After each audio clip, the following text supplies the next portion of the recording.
I do drugs because it rhymes with grug. The return of the Croods out of every single IP out there.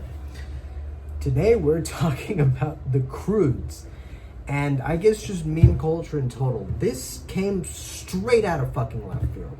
If you don't know who the Croods are from a movie called The Croods. They came out in, I think, 2017. Give me a second. 2013. Even longer. Whoa, what the fuck? Even longer. The Croods came out in 2013. It is a story about a caveman and his family trying to get through the world as Pangea happens. You know, the fucking... The tectonic plates shift and the world changes around them. And they have to leave their old ways. And Grug, who's our main character here, has to adapt. Instead of being cooped up in his own shell, he has to, you know, open up to the world and realize, you know, I can't be the person that, like, you know, I have to let my family members go out there and really become themselves. Or else, you know, like, you know, they have to become individual, like, independent, instead of me being the dependent of everyone. You know, the times change, stuff like that. It tells a lot of stories about just, you know, how modern problems, you know, back then, the problems of, like, Grug, where, like, he is very, like, possessive of his daughter, is very, you know, reminiscent of today's times. And I guess that's what, you know, brought back the fucking Croods from, I guess, the Ice Age or wherever they're from. But the Croods is actually pretty fucking fun. Watching it, I rewatched it, of course, before I even got on to ranting. But I rewatched it, and it was a really entertaining fucking movie. I'm surprised this movie was, you know, forgotten about to begin with, which a lot of IPs are. That's the whole point of this video. But we're going to start with the Croods, and the Croods was really fucking fun. The character design was really cool, and the animal design was really fucking cool, too. If any of us remember, you know, McDonald's had a few toy lines about, like, the animals. Like, the animals look really fucking cool in this story. Like, you know, mice with elephant tusks, the tiger with tusks as well, you know, and the punching monkeys. That was pretty cool. The whole movie is just really fucking entertaining, especially the first scene where they're hunting the egg, or where they're going after the egg and they're getting hunted by, like, the bird. You know, you know, release the baby. And I don't know how the fuck this just became a meme. This just, I guess how, like, the themes in the movie really reminisce with today's times, but at the same time, Grug is at the forefront of this whole fucking meme. So I guess whatever Grug does in this movie just reminisces with someone, and it just became a meme, and it's funny because it reminisced with all of us. And, you know, that's really fucking funny, and it's really cool to see that this is making a comeback. But that's besides the point of today's video. Today's whole video will actually just be about other IPs that I think really should reminisce with today's times, that were just forgotten. You know, they're old characters that, you know, just were forgotten. They were just forgotten, like fucking Inside Out, or just Into the Void they were thrown into. And the character that I came upon, you know, my little grummy hands, you know, discovered while I was making my own comic series, was the Max. Yes, cheer, as I am someone from Gen Z who remembers this icon from the 1990s. Now, the Max is a really good fucking story. I understand that the show is an absolute fucking trip, but the comic book was really fucking good. The comic book was really good, and the show was also fucking amazing. As you know, as long as you're not an idiot and you understand the theme it's trying to tell you and the story it's trying to tell, then you'll understand. Now, what the fuck is the Max, and why the hell am I talking about him, and how does he reminisce with today's times? Now, the Max is actually a pretty dark themed story that follows our character, the Max, you know, the main guy. And the Max is a homeless guy who pivots between two worlds, the real world, which sucks and is basically real life, and a place called the Outback, or also known as Pangea. And the Outback is where he is, the strongest person there. It's in his whole imagination, but it is also a real place, like a different dimension, where him and another character, let me start from what I just said. It's a really fucking good story, but he can go back from the real world to his imaginary world to escape from problems in our current life. Now that is something that reminisces with everyone. You had a really shit day, you close your eyes and you just imagine you were the hero.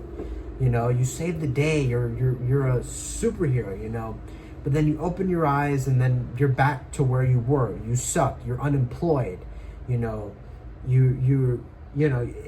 life sucks, and it really does. And the Max is just, the story of the Max really hits with me, as someone who just goes on his own little fucking just goofy ass adventures to just random places in my city all alone with no one knowing. You just close your eyes when I get back home, when I go to sleep. I'm like, man, this place fucking sucks. And your own imagination kind of runs wild with the experiences you have in your current day in life. Now the Max also tells its own story besides the other themes, where the Max is a homeless guy who, of course, him and this other woman, I already forgot her fucking name, give me a second.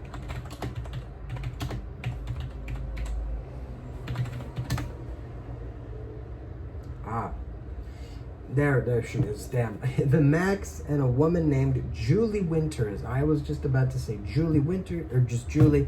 And Mr. Gone. Mr. Gone is a sorcerer of the mystic arts. And the whole story is that the Max and Julie live in both Pangea and the real world, because they both have really shit life experiences. And when they first met, they became, intertwined in this world. He is basically like a spirit animal, you feel me? And she is the human that he has to guide through Pangea, which is her fictional world, where she is, she doesn't grow up, she doesn't really go out and see, the real problem that she has with herself, because in the real world, Julie actually has a very tragic backstory, but she does her best to keep it all cooped up and not, expand and really just blow up in all emotion, start bursting out crying. Now, Julie's backstory is really fucking sad. I won't really say it. I'll just blue ball you all and just let you guys watch and read the Max. I think the Max is just underrated as fuck and really should come back for, a run of popularity while, we still are around on Earth. And to go on to another character, Mr. Gone is actually a sorcerer who is trying to help them, guide through this world as he understands Julie's, emotional state. And the Max, he keeps fighting Mr. Gone because Mr. Gone is also just trying to play tricks on them. He's just like a jester who tries to help, but he can't help himself from hurting you. You feel me? So that's that. And then there's other characters like the girl with zits and glasses, I forgot her name, who, should also reminisces with a lot of us. She gets bullied, she gets taunted, she sees herself as this homunculus pretty much. She cannot be around other people. And then when she hangs out with a boy she trusted, and that boy just says, hey, I'm gonna betray you and just not hang out with you anymore because you're ugly, but we both understand each other, she is in possession of a firearm, and she holds back, and that really hits you when you realize that, damn, she really could have just killed this dude. And that you see that every day in schools in Texas too, They make fun of little old Joel, who happens to get new doctor-recommended glasses, and lo and behold, Joel the next day pulls up with a Glock 17 that his dad had in his fucking drawer, unsupervised, and just absolutely blasts his fellow classmates. And that just, it sucks, but that's the real world. That's just, it happens. It's not going to happen, it will happen. And, people who experience that, let's say you're a classmate who got fucking spared, but the guy in front of you just got his head shot off and some brain matter hit your forehead. That's gonna scar the shit out of you. So when you go home or when you recover from that, you still have that little piece of your brain that, oh, I could have been the hero, or, oh, I was so defenseless. But when you close your eyes, you just have this world, that takes over. Your imagination is helping you not absolutely go ham and go fucking insano style and just go all fucking schizo on people and kill more people, because your imagination is helping you. Your imagination, your world in your brain helps people, and that's what the Max's story is about. And it just hits. It really hits. This story is fucking good and really should make the rounds back. But sadly, no one remembers about the Max. Like, fuck. Every soul that I ever talk to when I go to Barnes and Noble is like, hey, do you know the Max? Do you guys have the Max? And they're like, I don't think that's a real comic or a book. I'm like, it is a real book. The problem with the Max is that it was made a while ago. It was made when your parents were born, all the way back in 1995. And, the Max did have a show made a few years after it was released in 1996, I believe. But it should be making the rounds again, because the stories that are told in this book are really good. And I understand that there are other IPs out there that have really good stories to be telling. But just, my bad. I haven't discovered them yet. I'll be discovering them soon. Damn, and I'll be reporting back. But yeah, just go out,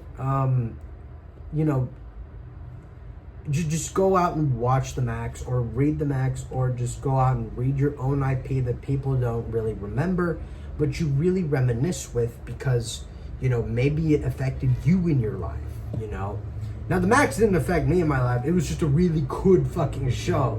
I'm not schizo, and I don't, go through parallels in my fucking mind, but I'm just saying, you go to like a war veteran and they're just in their own imagination. They're just, not with us, but with us. Do you feel me? And, you just see that a lot in real life, and just the story just hits.